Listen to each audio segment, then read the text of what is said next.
good evening. Welcome to another episode of SB Nation Season 3. My name is Javi Palanya and joining me tonight are the Banal Brothers, Ayan and Juan.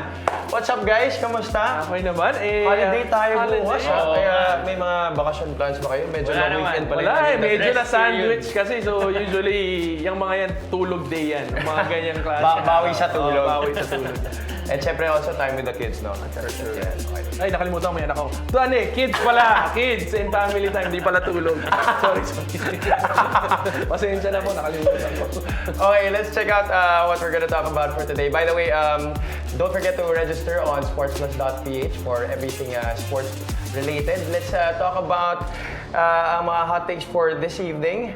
How challenging is it to play sports during Ramadan? Siyempre, we are celebrating Eid al-Fitr tomorrow sa ating mga brothers and sisters na Muslims. So, ito yung mga pag-uusapan natin for this episode. Great Muslim athletes sa boxing, si Muhammad Ali and Mike Tyson. And of course, in basketball, we have the great Kareem Abdul-Jabbar and the dream, Hakeem Olajuwon. And we're also gonna talk about our March picks tally board. Sino bang nangunguna? Sino bang nahuhuli? Our Sports Plus Station expert picks. And of course, we will be announcing our NBA playoff seeding showdown. Alright, let's get into it. How challenging is it to play sports during Ramadan? Ramadan is celebrated from March 1 to 31. And ang dapat dito kasi you don't drink anything, you don't eat anything from sunrise until sundown. Correct. And if you're an athlete, sobrang hirap yan. Kasi syempre, as an athlete, you need the nutrients, you need something to, you need things to energize you. And especially if you're a professional athlete, yan yung trabaho mo, wala ka ng excuse na pwedeng gawin, but you have to perform even with all these circumstances. Ayan, nakikita nyo naman sa mga screens ninyo.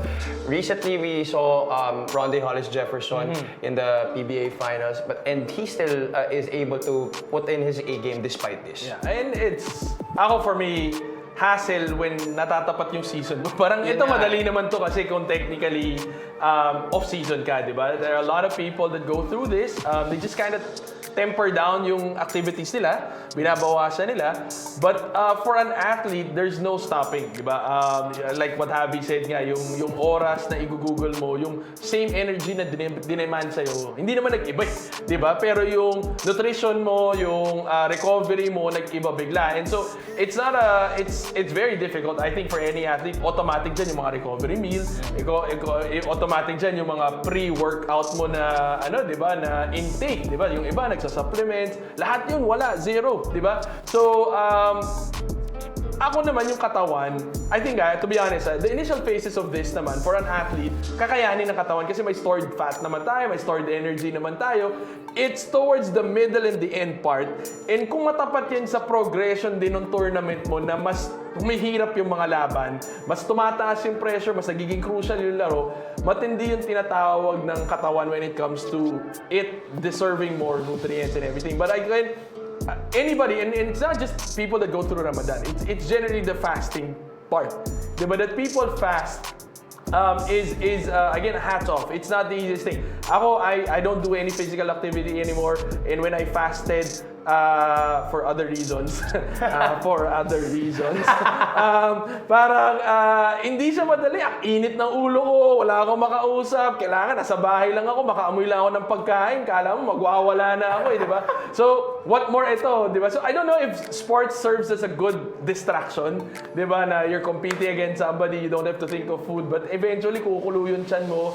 But that's where you kind of appreciate people, na yung discipline nila on a spiritual level, na yun yung umaangat. I think it's repressing your physical needs, emotional needs, and then allowing your spiritual side to take over, di ba? Yun yung mananaigat, yun yung napapalakas mo. So, hindi siya madali. Sa to, ako nga. But, Juan, before I go to Ayal, Juan, it's nice that you mentioned na when you were fasting, na napapasama yung ugali mo, parang lagi kang galit, ganyan, makaamoy ka lang ng pagkain, parang magwawala ka na.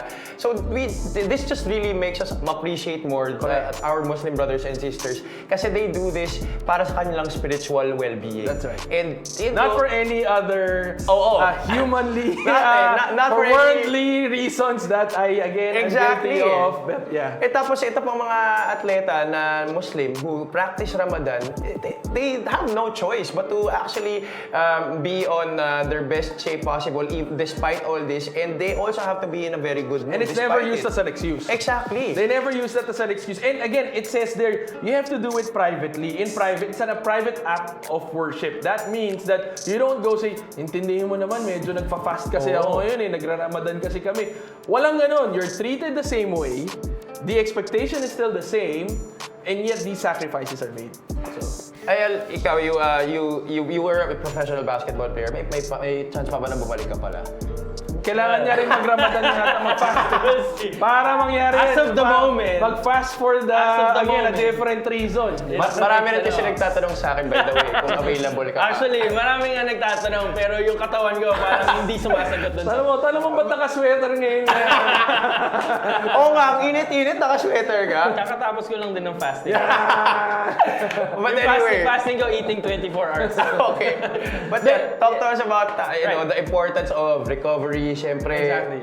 before, after practice, and then, syempre, you go through this as an everyday process, tapos yung mga games pa.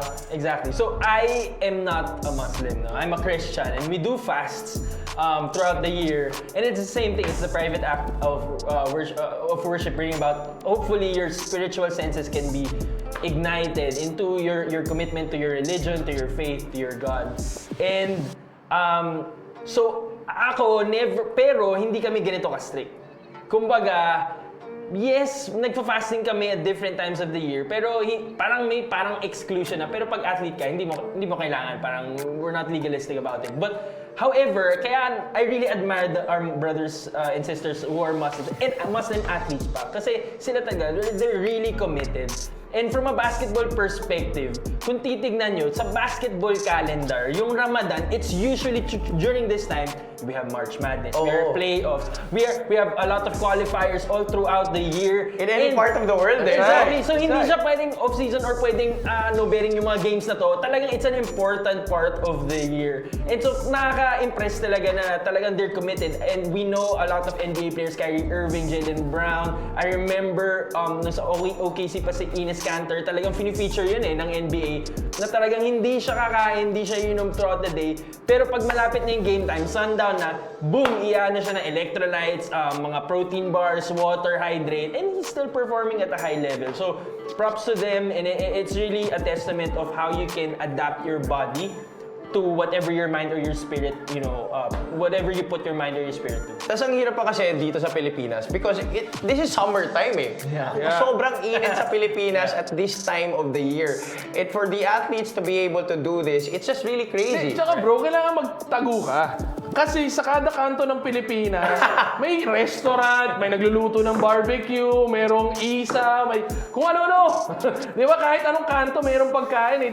Kasi pagka nagpa-fast ka, makagipan ka lang ng amoy. Talagang ka lang, Lord, give up muna ako, pwedeng next year na lang ulit. Parang ganun eh, di ba? Parang next month na lang ulit, restart ako. Pero sobrang, it's a battle. And ako, what I admire about people that go through this process is that it's their commitment to their faith and how it's a good exercise which we rarely do as human beings is to exercise our spiritual side, diba? Madalang ang point of comparison is yung physical aspect ng tao. Nakikita natin na nakita mo nag-workout, ganda condition, zero body fat, ganyan, di ba? Parang yun yung nakikita kagad, pero kasi mahirap makita yung spirituality ng isang tao. And this is an act of that, di ba? That more than ang tinatamaan is yung physical na aspeto ng tao, pero ang talagang tina-target mo is yung spiritual side. And I think that elevates athletes to another level kasi parang mas mataas yung pinaglalaban sa buhay eh. Then tsaka parang if you've gone through a fast, parang ano siya eh, para siyang, so ngayon marami ng fast, may IF, may talagang OMAD, fasting din yun. And then ngayon may mga one-day water fast, ang dami for dietary purposes. And if you go through that, para siyang, alam niyo si Daredevil, di ba? Nabulag siya, yung superhero.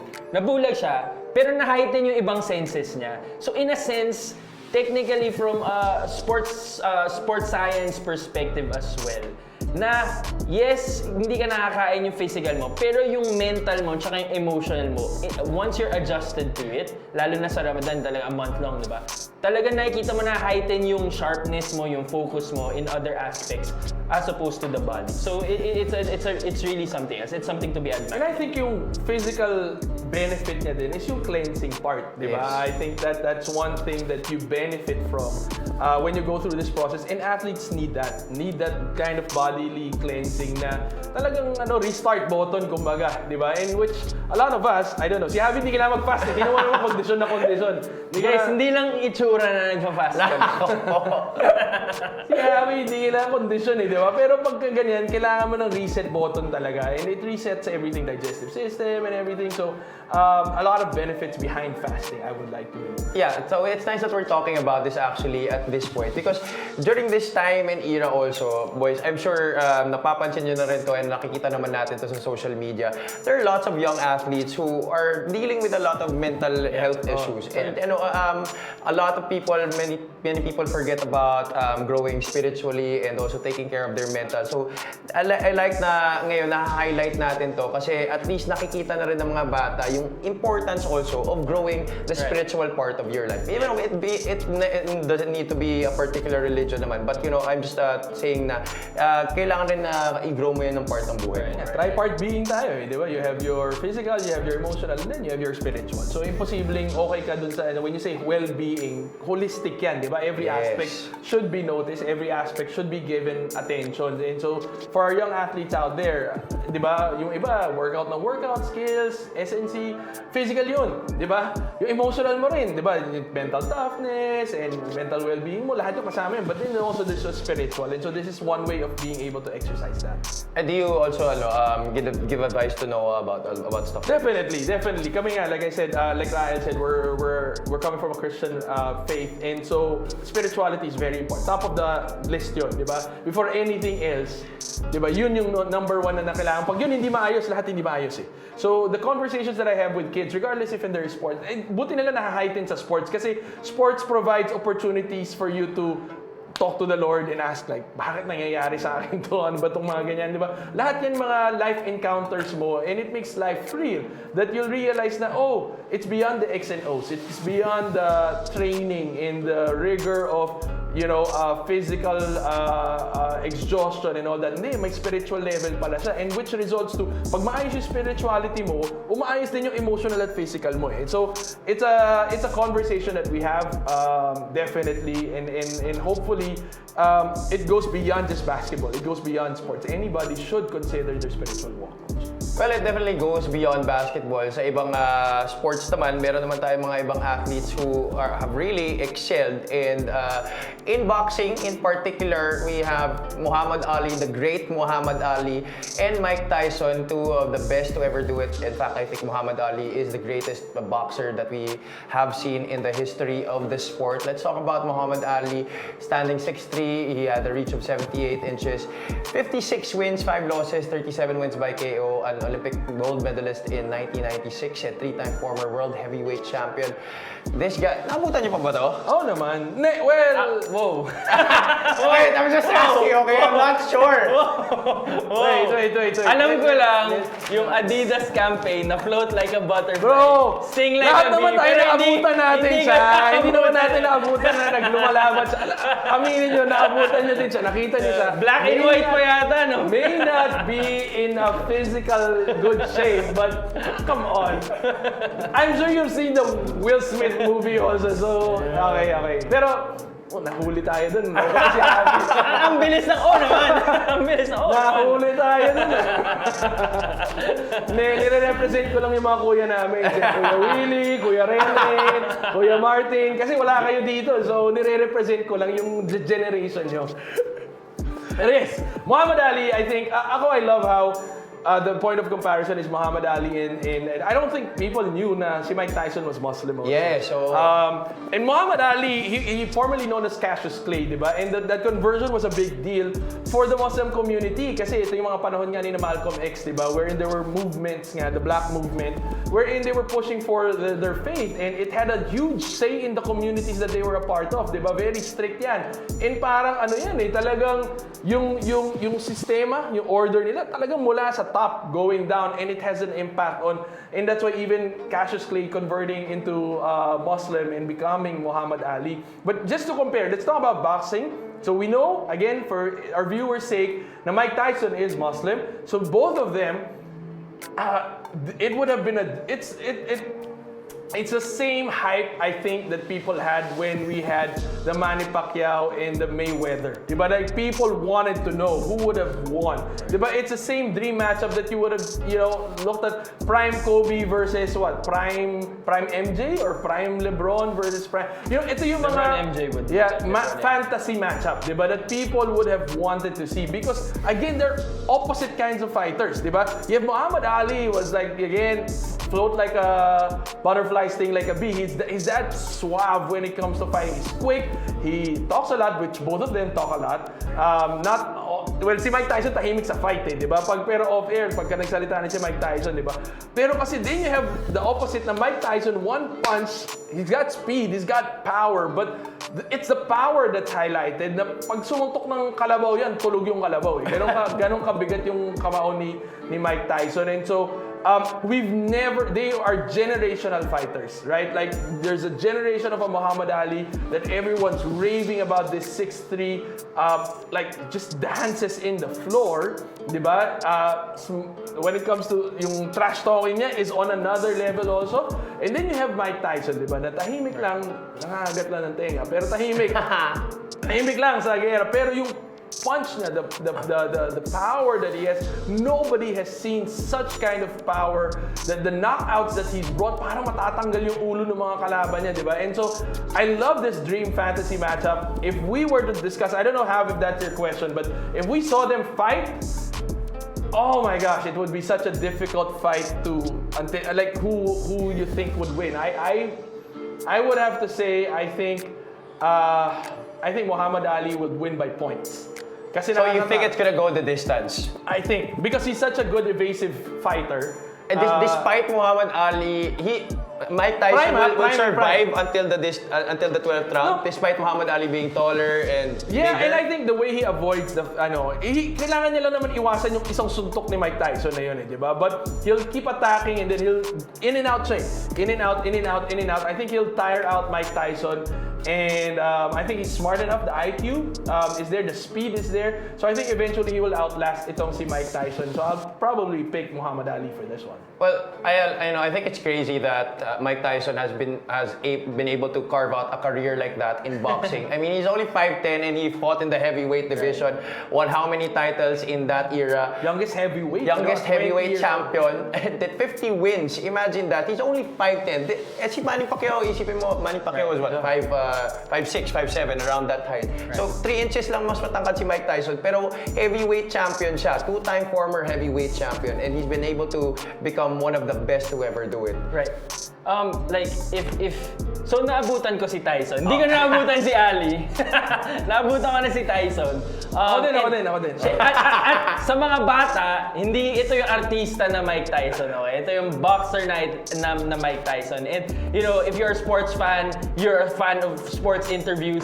And if you have seen sports interviews of Mike Tyson... Pero kasi naabutan din ng ngayong generation si Mike Tyson because he fought against... Logan Paul. Jake Paul. One of them. Basta, either it was of a marketing. Yeah. But yeah, going back, and you've seen his interviews, and for sure na nakita niyo yung mga funny and aggressive interviews niya. Pero nalaman ko din na Muslim siya kasi nagpe-praise Biala siya sa mga ibang interviews niya. And so, I would imagine these two, since hindi siya basketball calendar, you schedule a fight. They don't schedule the fight in Ramadan. But these are prominent boxing fighters. And Mike Tyson, even though he's just 3 inches taller than Mike Tyson, he's Iron Mike for a reason. And I think if ever, like I said, it's like a Kobe, MJ, LeBron matchup. Different generations, di sila nag-abot. But 2 polar opposite fighters. Tulad ng sinasabi ng brother ko, si Ali is an outside fighter kasi mas mahaba yung reach, mas gumagalaw siya, nakikita niyo yung mga sayaw niya. Iikot yan around the boxing ring. So naabutan mo? Si Mike Tyson, nasa gitna lang. Naabutan ko yung YouTube na pwedeng mapanood yung... Parang yung galaw mo, kita ko, alam mo, napanood. TikTok. Mukhang feeling ko napanood na abutan mo. May mga ibang clips din siya sa TikTok. So Kuya Juan, ang TikTok is an app with so Mike Tyson will be in the middle. He's an inside fighter. And you know what inside fighters do. They wait for they get close to you, dahan-dahan lang, boom, biglang uppercut. And I think makakaisa dito si Mike Tyson in 12 rounds because despite his size, he's able to last all of the rounds eh. Kung makaisa lang siya dyan at maging overconfident si Muhammad Ali at magsayaw-sayaw, I think mananakaut Kasi niya tingnan mo to. naman yung record niya. Yes. 44 wins by knockout, di ba? That's crazy. So, 6 wins lang doon sa 50 niya, ang hindi niya Pero kasi, Panalo okay, siya. and I have to say lang kasi, he has to chase after Muhammad Ali. That's the difference, right? And kailangan niya matsempohan eh. Di ba? Kailangan niya matsempohan. Kasi ang style ni Mike Tyson, didikit talaga sa'yo. Yung Yes. didikit yung mukha mo. Dahan. Bam! Isang uppercut, isang hook. Tapos talaga, tanggal yung ulo mo eh. Di ba? Pero, para maabot dun sa point na yun, kailangan, and Muhammad Ali kasi the thing about him is he's a high IQ fighter. And he'll always try to, alam mo yun, keep the distance. Mike will try to close the distance. Muhammad Ali will try his very best. Kasi alam niya, matsempohan lang siya, good night talaga, di ba? So, I don't think he's gonna get to a point na malapit siya. And if he can outlast, si Mike Tyson din kasi, parang sanay na mabibilis yung fights niya. Lahat knockout eh. Oo, Karamihan lahat. knockout. So, I don't know if he can last the 12 rounds though. It's definitely a dream match too. Sa ano na lang natin, fight night na lang natin laruin yan. Oo nga, fight night na lang. Kasi di na talaga sila nag-abot in terms of age eh. Wala. Di tulad ng Pacquiao Mayweather. Okay, I mean, just like Muhammad Ali who really used his Muslim faith to be a philanthropist, to really preach the being a good person around the world. Sa basketball, meron rin namang gumawa niyan. And that's Kareem Abdul-Jabbar and Hakeem Olajuwon. You know, these 2 players were really exemplary athletes but also very exemplary off the court. And they were very proud Muslims. They really were very proud of their faith. Nakita mo naman yung credentials ni Kareem Abdul-Jabbar, the best,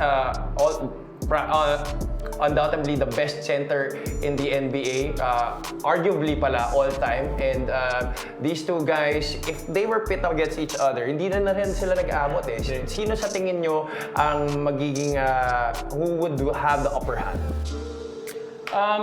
So I would say these 2 top 5 centers. I would throw Bill Russell, Will Chamberlain, and Shaq there. I'd put Hakeem at number 5. Nikola Jokic hindi abot. That's a good one. That's a good one. Siguro pagtapos ng career. Dwight Howard. Ayaw natin si Dwight Howard. Hindi. Sorry, hindi talaga. Dwight Howard. Dwight Howard will not fit this. Sorry talaga. But Si Dwight. Kareem and Hakeem. I would pick the most kasi ang labanan nito is one move versus One unbeatable move. One unbeatable move and a dozen of moves offense and defense.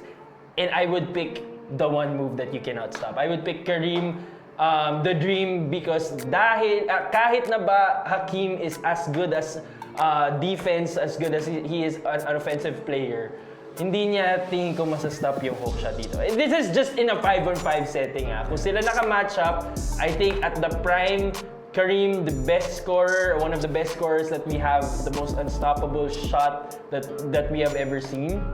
I think Kareem will edge out Hakeem in this matchup. I would have gone the opposite direction. Okay, for the record, okay, para sa mga nanlalait ng edad ko. Hindi ko na Naabutan niya na yan! Hindi ko na ma-bring up eh. Naabutan ko Kung naabutan niya si Ali, hindi ko naabutan si Kareem, okay? In fairness, yung Lake Show, medyo tail end na natin nakita yan. Pero I saw the hype of Hakeem. I was a fan of Hakeem. Literally, when they were playing, okay, ang mahirap kasi, I love the Houston Rockets, but I love Penny Hardaway. Right? So, At sila yung naglaban Sila nun. yung naglaban nun, di ba? So, and I love the Houston Rockets because of the kind of team that they had. But more importantly, I've never seen somebody play like Hakeem. Because you saw Shaq that was like, kaldag talaga. As in, you know, kung kaya niyang... But then, nakahanap siya ng kontrapelo, which was Hakeem, di ba? Na he couldn't figure out. So, it was a matter of, again, very similar to the previous matchup. We're talking about Shaq and Hakeem, okay? So that means you had Mike Tyson and Muhammad Ali. Like, kung hindi mo mahuli, patay ka, di ba? You can't kill what you can't catch, di ba? So that's my theory with Mike Tyson not being able to knock out Muhammad Ali. It's the same way when I watched Hakeem Olajuwon when he battled against Shaq. Hindi mahuli-huli ni Shaq si Hakeem because he had 1,000. That's why he's called Hakeem the Dream, because of the thousands of moves that he has in his pocket. That's the kind of Hakeem Olajuwon. And okay, ganito na lang kagaling si Hakeem Olajuwon. And siguro dahil nga hindi naabutan. But Kobe Bryant went to Hakeem and said, train me. I need to learn your moves in the post. That's how great Hakeem is on the post. And that's why I've never seen, I think every other player that learned up and under and all that, I think they got it from Hakeem. Hakeem perfected it, the low post skill. Ael kasi has always been a fan of a one-move, unbeatable move. And I do understand that. He's always talked about that. He's always said, like, he advises my son, si Noah, na, Noah, you have to have that one move that nobody can stop. Kahit paulit-ulit pa yan, basta yun yung go-to move. Pero teka lang, ano ba yung unstoppable move mo? Ako? Ikaw? Late na ng career ko na-realize na, pero drive left floater. So yun yung, Okay. nung na-realize ko, sana pala, ito na lang yung trinabaho ko. Nag-skills training pa ako ng sobra-sobra. Ito na lang yung trinabaho. I mean, you have examples like Mac Cardona. Scoring champ, multiple championships, unbeatable hook shot, di ba? And for me, sa laban na to, in a 5-on-5 setting, I pick a guy who's in the GOAT conversation with MJ and LeBron than Hakeem, no disrespect, that might be edged out when it's all said and done by Nikola Jokic in the top 5 center position. I think siya yung matatanggal dito. And if nilagay mo sila in a 1-on-1 post setting or in a 5-on-5 setting, I think I would pick Kareem to anchor my offense or my team than Hakeem any other day. These two guys are like a great... But they're legends. But these two guys are like a great balance kasi of finish in power, which hindi mo na masyado makita during this day. Especially after Shaq. Kasi si Shaq talaga was a freak of nature. Pero itong dalawang to, finish in power Do you think, hypothetically speaking, do you think Nikola Jokic could have stopped Shaquille O'Neal? No. No one could have stopped Shaq. Yeah, I think no one could have. Vice versa, do you think Shaq could have stopped Nikola Jokic? If they were in a matchup. Hindi rin ata. Really? I think so. Guys, let's not forget the 03 was the chubbier Shaq. Yes. But the That's the LA. the 2000, yung first 2 championships was Shaq was Yeah, running up and the down. Orlando Shaq would have. Do you think the Orlando Shaq would have stopped even the early part of the Lakers? Si Nikola Shaq Jokic. was running- Jokic. Yung athletic Shaq, ha? The Orlando Shaq might have, but the chubbier Shaq. The LA Shaq. The 2002 last championship, yun medyo. Pero yung first few years, he was running up and down the court. He was not a fat Shaq. But si Nikola, pag 1-on-1, tingin ko kain si Nikola. Pero si Nikola, kailangan 5-on-5 kasi may mga assist siya eh. Yun yung nagda-drive nung Saka energy. kaya niya daling kasi yung bola. Problema dyan, si Shaq, mapapalabas sa depensa. Kasi may 3 outside points. shooting si 3 points. Jokic, di ba? And the reason why I asked this is because I want to bring it back to Hakeem because I know for a fact that Shaq cannot stop a Hakeem Olajuwon. Neither can Hakeem stop Shaq. So in the conversation with Nikola Jokic and Shaq, parang would have been the same conversation na parehas ba? Can Shaq stop Nikola Jokic? Can Nikola Jokic stop Shaq? So doon ako na, parang ako kasi hypothetically feeling ko kayang i-stop ni Shaq si Jokic eh, di ba?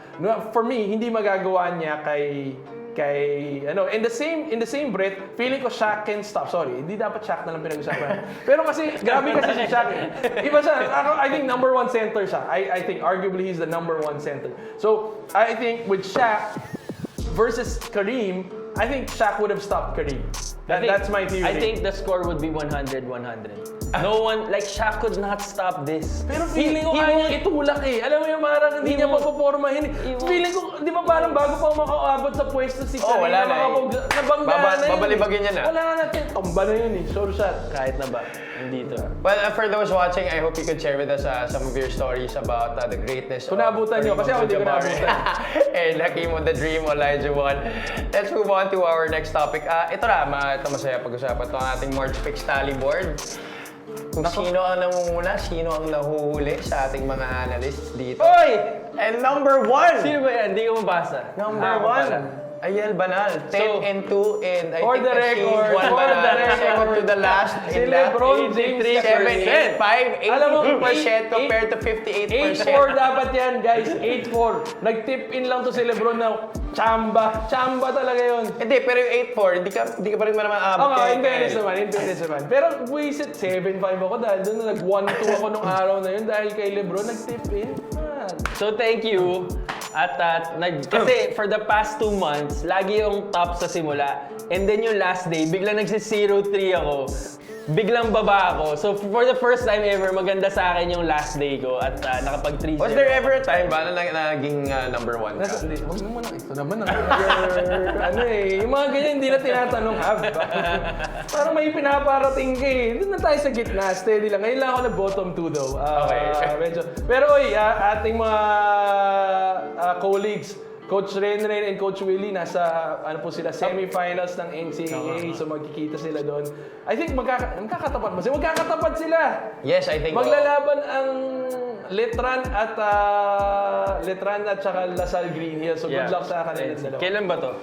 This April weekend 7, na. April 7. April 7, yes. And to think guys, shout out to all of our analysts. No, we're above 50% in the win-loss. Si Coach Willie saktong-sakto sa 50. Pasang-awa si Coach Willie.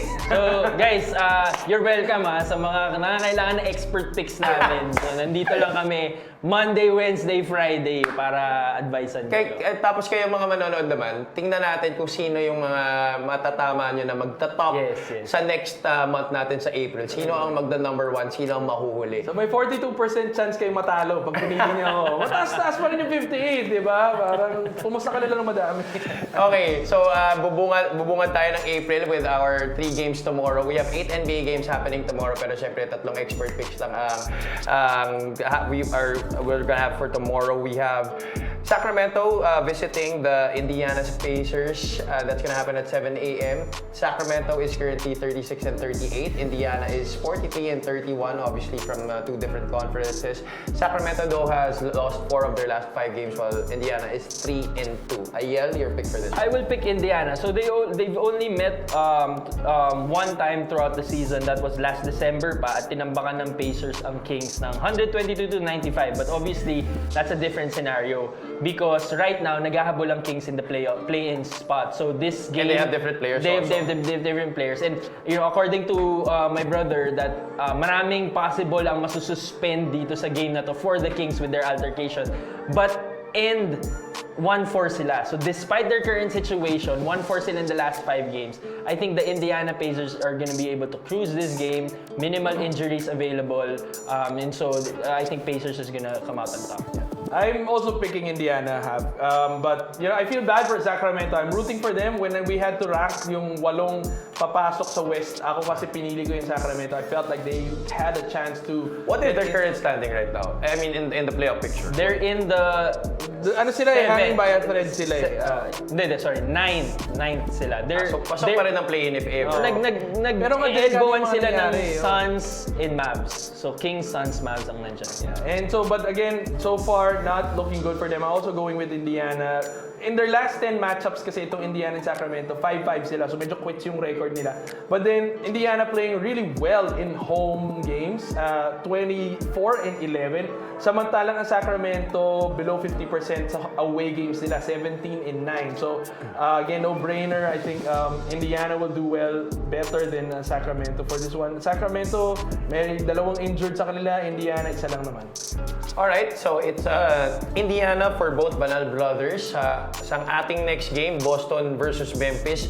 The Memphis Grizzlies, 44 and 30 right now, also lost 4 of their last 5 games, while Boston is 5 and 0 in their last 5 again, an encounter between a Western Conference team and an Eastern Conference team.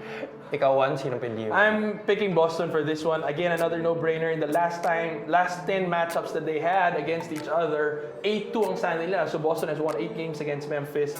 And then on top of that, just Boston doing so well in away games. It looks like a home record.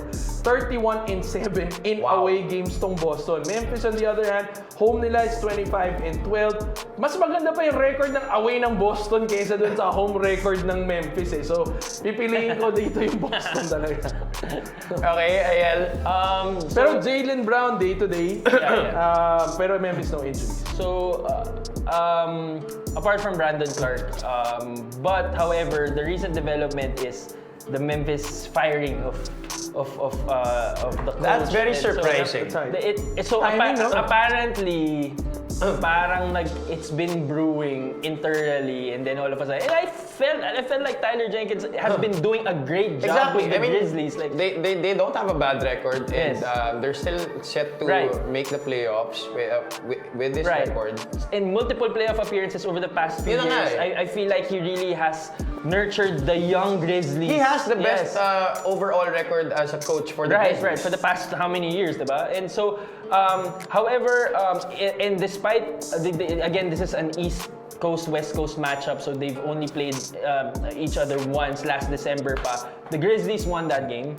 However, I'm really picking Boston to win the East despite how the Cavs are doing. And this is an easy game for them. That's a very interesting take, though. yes, You still yes. pick Boston I to win still- over I the still- Cavs as number 1 seed in the East. I think, ang key factor nito si Drew Holiday. I think, sa starting 5 or sa 5-on-5 matchup, they're really toe-to-toe with each other. Cavs really beef their lineup up.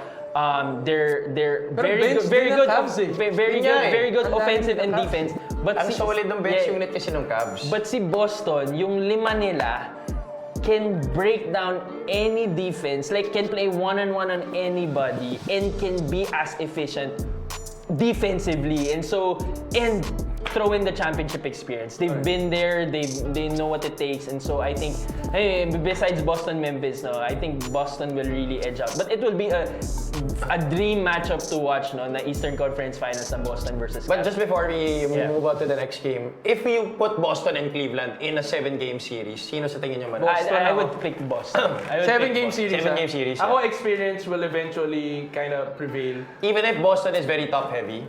Yes. Yes. I think so. I think the Cavs, I think they'll earn their stripes after this, after they go through this season. I think next year is just a different Cavs. But they need to make it. They need to pay their dues. And I think they have Boston in the way, who's already a head start when it comes to Not to disrespect the GOAT MJ, no, but the Boston to the Cavs is like the Pistons to the Bulls. Like, that's the hurdle that they need to overcome. Same way the Celtics was to the Pistons before that. And so, they're just starting, the Celtics. They just won their first championship this group. And then they had that major deal, diba? In terms of the franchise itself having been bought. And so I think Boston is just starting, man. Boston, maghihintay muna si Cavs. Okay, that's very interesting. I like that take. Let's move on to our last game for our expert picks. Houston visiting the Milwaukee Bucks. Milwaukee is 45-29. No, sorry, Houston, LA. Houston, LA ba? Yeah, Houston, LA. Yeah, Houston, It's LA. Houston, LA. Yeah. So LA is 45-29. So this is a Western Conference showdown. 48-26 ang Houston.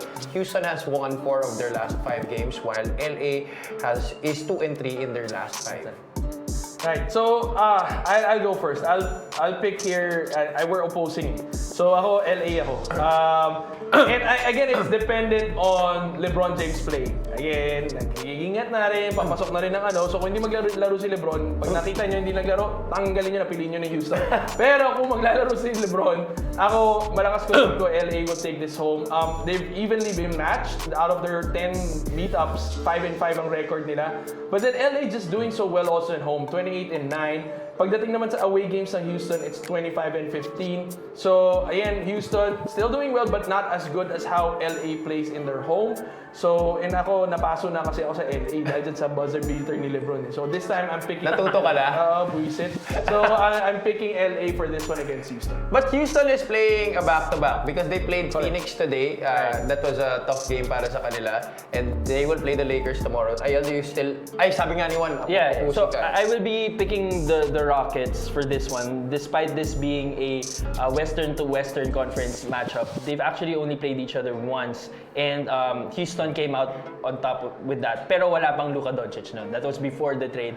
However, Despite that, you are still picking the Rockets? So they will be playing each other multiple times. Kasi nga West eh. So ngayon latter part sila na maglaban-laban. And interestingly enough, this positioning matters because, well, it matters more to me. I'll explain why. Kasi sa Rockets, they're trying to solidify as their number 2.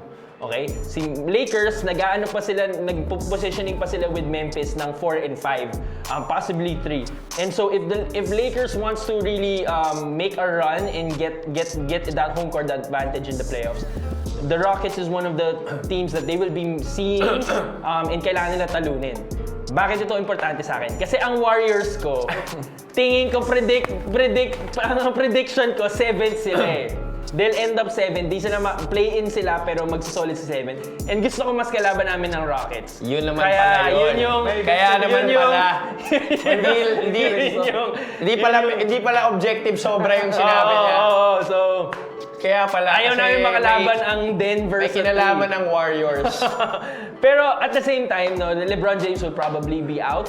The Rockets are a very young team. I think this late in the season with a Luka Doncic and a LeBron James, I think it's wiser for them to be smart with these remaining games. Just lock in that home court advantage. They'll be good. And so I think the Rockets will come out victorious. So, take note that Houston has a 3-game winning streak. Samantalang tong LA, 1 game pa lang. So, but I'm hoping, if LeBron plays, I think they can win it. Kasi nga, parang ang standing nila, 45 and 29. Ang dikit nila, Denver, 47 and 28. Houston is 49 and 26. So, they're like 4 games behind Houston. So, that's a big... Pero 1 game behind lang ang Memphis sa LA. 2 games ang behind ang Golden State. So, medyo dikit-dikit talaga yung standing nila. I think LA will try to get as many wins as they can to push themselves. Kasi delikado pa sila. Yung mga nasa baba nila dun sa 7 to 10, ano lang eh, 2 games behind lang, 3 games behind. Delikado yan. They need to win as much as they can for them to secure their spot. Well, okay, so you heard the expert advice of the Banal Brothers. So makikita natin yan kung ano mangyayari bukas sa ating mga games. Alright, Sports Plus PH will be giving away 100,000 pesos in cash bonus prizes. Wow. All you have to do is join our NBA Playoff Seeding Showdown. Promo duration is from March 21 to April 12, 2025. This is open to all Sports Plus registered users aged 21 years old and above. Players must submit their NBA Playoffs seeding predictions via Gleam before April 12. And the top 100 most accurate predictions will share the 100,000 pesos in cash bonus. Ilan sila? prizes. Alam ba natin yun? Top 100 most accurate predictions. So, ano yun? 1,000 each. 1,000 each. 1,000 each. Bakit sila may sharing? Pwede ba tayo sumali dyan? Dapat yung ranking din natin. Balato na lang. Hati tayo dun eh. Balato na lang, guys. May bonus daw ba pag top 1 sa... Dapat Baka naman. hati-hati. Ito, may hati-hati. Send ka Gcash ko. Okay, this is how to join. Visit the official Gleam contest page and follow the steps to submit your NBA playoff seeding predictions before April 12. And then you need to place at least 1 NBA bet, single or parlay, on Sports Plus during the campaign period to qualify. Boost your chances of winning by earning extra entries through activities listed on Gleam. The link can be found on our FB page. All right. Let's take a look at our social media comments. We have 3 comments. Benjamin Oliver says, mind over matter talaga. I think malakas spiritual beliefs nila, kaya kinakaya talaga. Pero mahirap talaga ang fasting. I agree with you, Benjamin Oliver. No? Thank you for that comment. And I think more than sa sports, yung kumbaga yung ambag nitong ginagawa nila is outside of sports, life after sports, and to them as a person. And so, I agree with you, talagang mind over matter talaga at ikabubuti nila to. And a lot of athletes that go through this whole fasting, for them, it's really beyond the sport. di ba? It's really their life, di ba? Their belief and their faith is above everything else. Their sport is just a means to an end. And so, if they were to prioritize anything, they would have prioritized their spiritual beliefs. And again, it's a good testament to how solid these people are. So, agree, mahirap. Hindi nga sa sports. Hirap na tayo ng fasting, di ba? Pero, again, kudos to who go through all these processes. Yeah, nakakatuwa nga eh. And I just want to add to that. Si Kyrie Irving nga, di ba, who we've already seen go through a lot of things in the past years. But now I think he's planning to become Muslim. And he's used Ramadan as a really a means to be better and to be a better person in general. And we've seen it so far recently. Maraming So, salamat. hindi in-announce ba niya yung flat earth niya? Hindi ko nga alam Actually, to be honest, to his defense, he was never really a believer. He just parang nag-instigate lang siya ng question to doubt na parang Talaga ba? Yeah, parang do you really know or should you really believe what you believe? Parang he's breaking traditions eh. Parang he's saying na do you really want to believe something that was handed to you through a science book? That's the idea that he was trying to tangle, but you know. Okay. Pero some things are really common. Maraming salamat, Benjamin Oliver. Let's move on to our next comment. Ryan Bangis says, fasting is not easy. Na-try ko na yan for 12 hours fasting yung pakamoy mo. Oh, di ba? Grabe ang bilis Bro, makalasap na kamoy. I lalo feel na you, kapag bro. pagkain. Ryan, nararamdaman ko yan. Never ka talaga na-experience yung maamoy mo. Talagang madaan lang, Have. Talagang kala mo, diretso ka ng buffet. Basta sobrang nakakaakit pag nagpa-fast ka.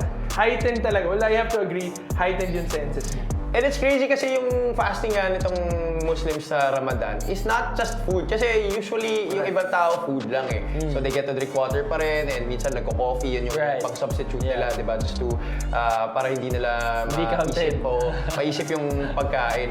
Pero itong mga Muslims talagang wala eh. Throughout the day, sunrise till sundown. None. And again, Ryan, thank you for that comment. No? Nai-imagine ko dito, pag nag-fasting ka, alam mo yung cartoon yung dati, yung biglang pag may nagluluto sa cartoon, biglang may smoke na kumain. 90s ba to? Oh, 90s. Abutan ko to. Abutan ko to. Hindi ko na nga brinigyan mo after ng boxing. Nakaka-relate na ako dun sa Tinigil ko na yung age eh.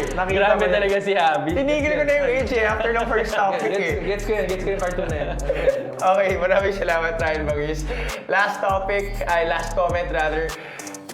Last comment, we have Gino Trindad. Good example si Kyrie Irving. I remember last year na nag-fasting siya during Ramadan. Yung coach niya nakaka-inspire kasi he excels well during the game without drinking or eating. Yun na, just like what he said kanina, we're seeing the effects on Kyrie right now.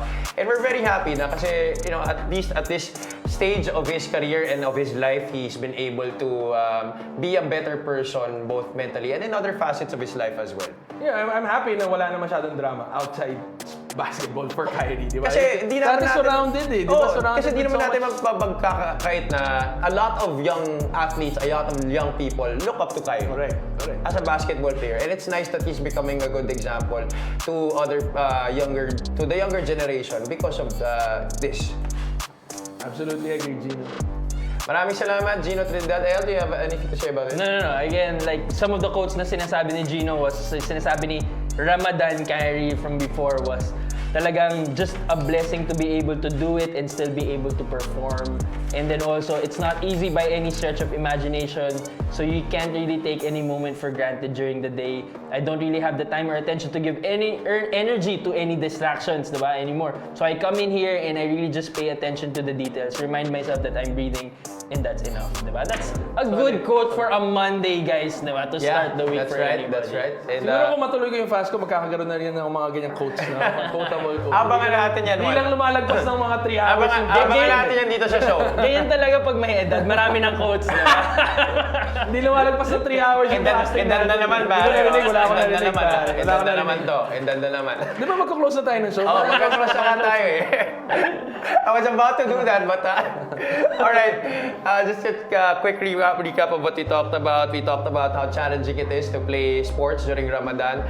We talked about our great Muslim athletes in boxing, Muhammad Ali and Mike Tyson. We also talked about Kareem Abdul-Jabbar and the Dream, Hakeem Olajuwon sa larangan ng basketball. At pinag-usapan rin natin, itiningnan natin kung sino nanguna sa March Picks Tally Board. Si Ayel ang number 1, si Juan medyo nasa second to the last. Pero at least lahat naman ng mga analysts natin, 50% and above. Yun ang maganda. And for our Sports Plus Nation expert picks, we had Sacramento, Indiana, Boston, Memphis, and Houston, LA. For Sacramento, Indiana, both went with Indiana. Boston and Memphis, both went with Boston. Pero sa Houston, LA, na magkasulungan sila dito, LA and Houston. Yeah. But si Ayel kasi for different reasons. Go Dubs! Alright. Maraming salamat sa lahat ng nag-view ng ating episode, sa lahat na sumama sa ating episode for tonight. And again, to our Muslim brothers and sisters, Happy Eid al-Fitr. And of course, to everybody else, let's enjoy the holiday tomorrow.